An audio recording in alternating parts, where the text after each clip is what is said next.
तो जैसे कि आप सभी को पता है कि अभी LT ग्रेड मेंस के एग्ज़ाम्स चल रहे हैं और मेरा एग्ज़ाम था LT ग्रेड मेंस कॉमर्स का, जो कि 22 तारीख को था।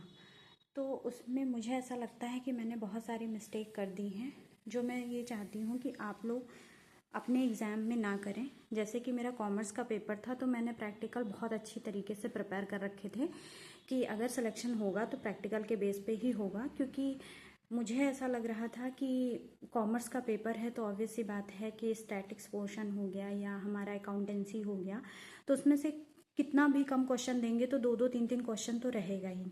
तो सबसे पहले तो मैंने अपने दिमाग में ये ऐसे एज्यूम कर लिया कि हाँ, पेपर में प्रैक्टिकल आएंगे ही आएंगे, और जो कि एक भी प्रैक्टिकल नहीं आए। तो जैसे ही मैंने अपना पेपर ओपन किया और दोनों साइड, मतलब जैसे अभी मेरे पास ये है, मतलब सिंगल पेपर और 10 क्वेश्चन जो कि 8 मार्क्स के थे और 10 क्वेश्चन जो कि वही 12 नंबर वाले थे। आपको पता ही होगा कि टोटल 20 क्वेश्चन हमें 3 आवर्स में करने हैं।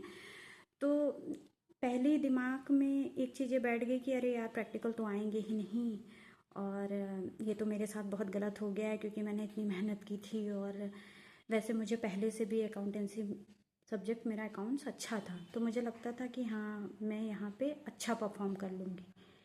प्लस उसके बाद में मतलब जब आप बहुत डीपली कोई चीज़ पढ़ते हो, जैसे एक चैप्टर पार्टनरशिप का था, पूरा डिसोल्यूशन और रिटायरमेंट और एडमिशन, एक एक प्रैक्टिकल क्वेश्चन उसका आप प्रिपेयर करके जा रहे हो, फिर आपको उसमें से थ्योरी का भी कोई क्वेश्चन नहीं आ रहा, तो आपको लगता है कि अरे, मतलब होता ना कि आपका एग्ज़ाम में ही दिमाग ख़राब हो जाता है, फिर आप उस माइंडसेट से पेपर देते हो। तो मैं आप सबको यही बोलूँगी, सबसे पहली बात तो आप अपने दिमाग से ये चीज़ निकाल दीजिए कि पेपर सेट पैटर्न पे ही आएगा, ऐसे ही आएगा। और क्या बोलते हैं, आपको मतलब कुछ भी आ सकता है, कैसा भी पैटर्न आ सकता है। और पेपर जो था वो बहुत ही सिंपल था। जैसे कोई चैप्टर है, अगर अकाउंटिंग है तो मतलब उसका मीनिंग पूछ ले रहे हैं, उनके एडवांटेज क्या हैं, बहुत ही मतलब बेसिक क्वेश्चन थे, कोई बहुत ज़्यादा हार्ड क्वेश्चन नहीं थे। एक तो मेरी पहली गलती ये थी कि मैंने दिमाग में पहले ही सोच लिया कि पेपर ऐसा आएगा और वैसा नहीं आया, तो पहले ही दिमाग डिस्टर्ब हो गया।